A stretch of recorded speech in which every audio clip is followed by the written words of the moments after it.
क्या हुआ महामात्य? आप भली भांति जानते हैं कि आपके माथे पर चिंता की रेखाएं मुझे चिंतित कर देती हैं। बात ही चिंताजनक है महामहिम। तक्षशिला से हमारे गुप्तचर का एक महत्वपूर्ण संदेश आया है। किस संदर्भ में? विष्णुगुप्त चाणक्य की कूटनीति के संदर्भ में, जिसे चरितार्थ किया है चंद्रगुप्त ने सेल्यूकस के विरुद्ध।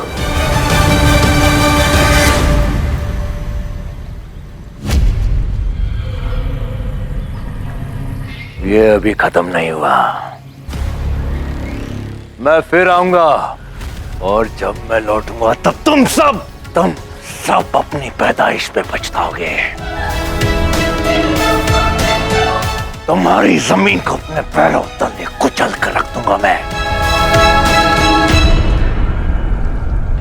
जिसके अपने पैरों तले की जमीन सरक रही हो, उसे दूसरों की धरती पर दृष्टि तक नहीं डालनी चाहिए।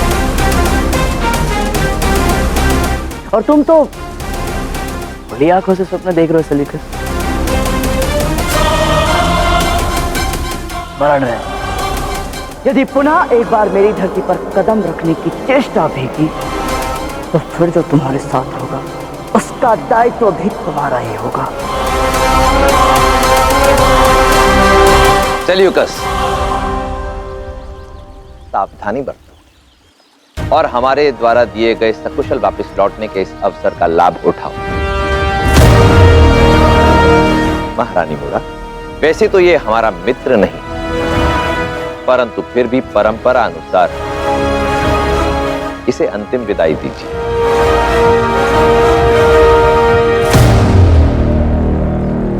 तुम और तुम्हारे यवन साथी हमारे भारतीयों की संस्कृति और परंपरा का सम्मान तो करते नहीं,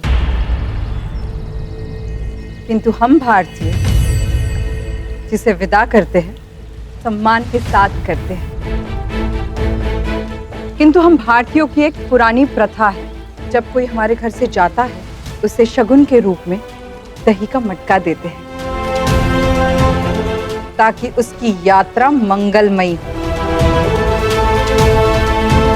चाहे मित्र हो या शत्रु। इसीलिए ये दही का मटका तुम और तुम्हारे यवन साथियों के लिए।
जिस प्रकार चंद्रगुप्त ने पौरव राष्ट्र और तक्षशिला की सेनाओं को एक किया है, वो अत्यंत सराहनीय है। कल तक जो राज्य एक दूसरे के कट्टर शत्रु, आज एक दूसरे के साथ कंधे से कंधा मिलाकर खड़े। इनकी यही एकता नींव होगी चंद्रगुप्त के अखंड भारत के स्वप्न की। आचार्य, जितनी बड़ी ये जीत है, इसका उत्सव उतना ही बड़ा होना चाहिए। पौरव राष्ट्र और तक्षशिला सेना की ये एकता की गूंज और अखंड भारत की ये यात्रा के आरंभ की ध्वनि की गूंज समूचे भारतवर्ष में गूंजनी चाहिए। अवश्य, उत्सव अवश्य होगा महारानी। मलय केतु का औपचारिक राज्याभिषेक अभी शेष है, उसके साथ ही यह उत्सव भी मनाया जाएगा और यह उत्सव संपन्न होगा मलय केतु को उसके सिंहासन पर आसीन करने से।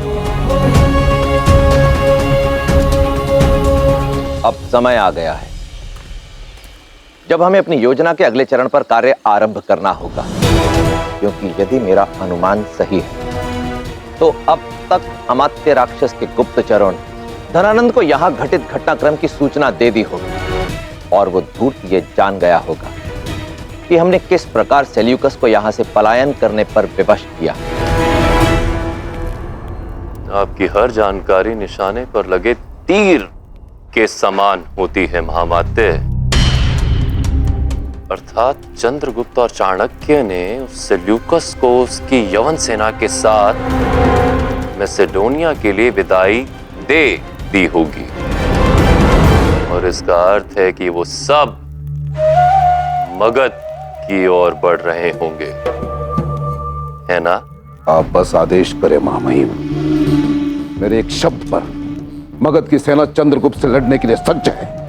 नहीं नहीं महामात्य, उसके लिए अभी उचित समय नहीं है। अभी आप केवल मेरे भाइयों को एक महत्वपूर्ण सभा के लिए बुलाइए, और हाँ, इस सभा में मेरी बहन का होना अत्यंत अनिवार्य है। मैं उसे ये बताकर उपहार देना चाहता हूं कि मैं कैसे चंद्रगुप्त और चाणक्य के इस जीत के उत्सव को शोक और दुख में बदल दूंगा। जी महामहिम।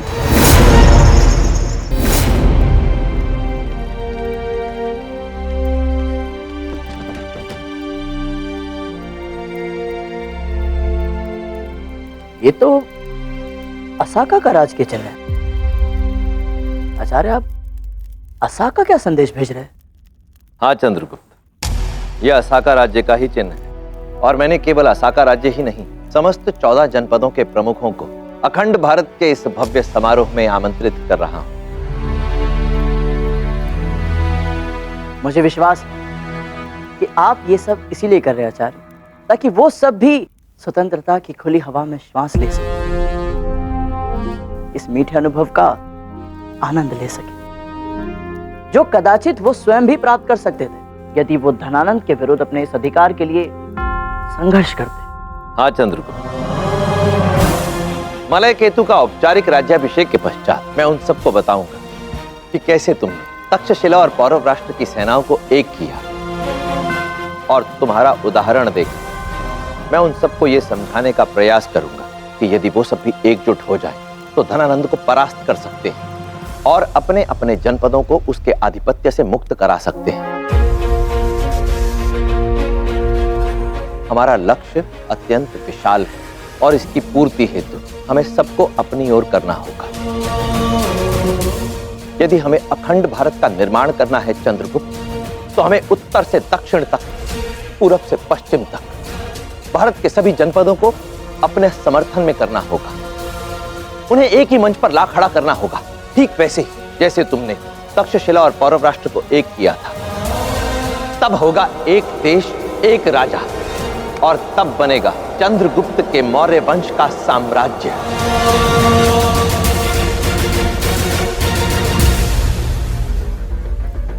किंतु आचार्य, क्या आपको लगता है कि हमारे इस अखंड भारत के स्वप्न को पूर्ण करने में ये सब हमारा साथ देंगे? निसंदेह अवश्य देंगे चंद्रगुप्त। जानते हो क्यों? यही तो विशेषता होती है स्वतंत्रता की, अपना प्रभाव छोड़े बिना नहीं रहती।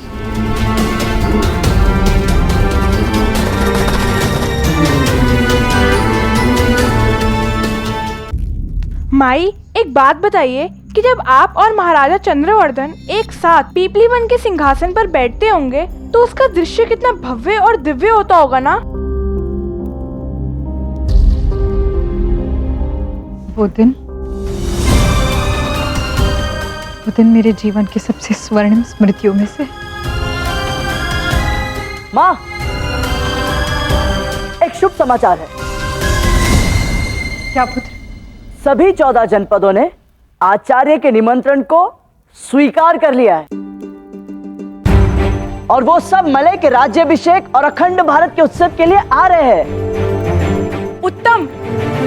इसका अर्थ है कि अभी तो हमें बहुत सारे प्रबंध करने हैं।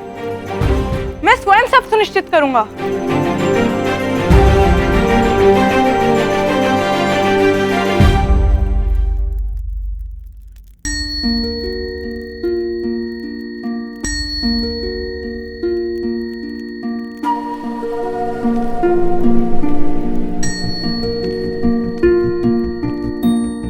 क्या बात है माँ? कुछ भी तो नहीं। मैं तो बस ये शुभ समाचार सुनकर अति प्रसन्न हुई हूँ। नहीं माँ, आप अपनी इस हंसी के पीछे अपने दुखों को छुपा रही हैं। बताइए क्या बात? पीपली वन का मोह मुझसे छूटता नहीं चंद्र, चाहे जितने भी प्रयास कर लो। अपनी धरती की स्मृतियां मुझे उद्वेलित कर देती है।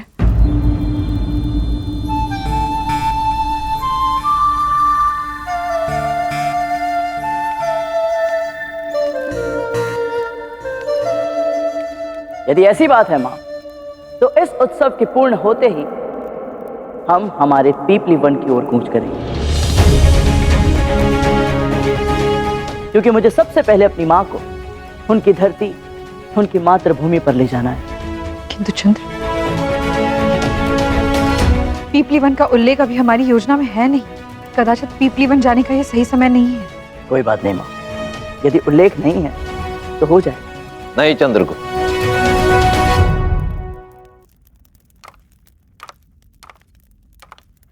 अभी उसमें समय है।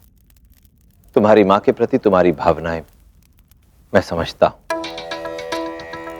परंतु यह समय भावनाओं में बहकर कोई अनुचित कदम उठाने का नहीं है, अपितु समझदारी से धैर्य के साथ अपनी योजना के अनुसार चलने का है। एक त्रुटि ही पर्याप्त होगी हमारी पराजय के लिए। और उस धूर्त धनानंद को वो अवसर क्यों प्रदान करे जिसके लिए वो लालायित है? ये समय है अपनी शक्ति के संयोजन का। हमें अपने लिए और समर्थन जुटाकर स्वयं को सशक्त बनाना होगा। ठीक है आचार्य, किंतु मैं शीघ्र ही धनानंद से पीपली वन को मुक्त करूंगा,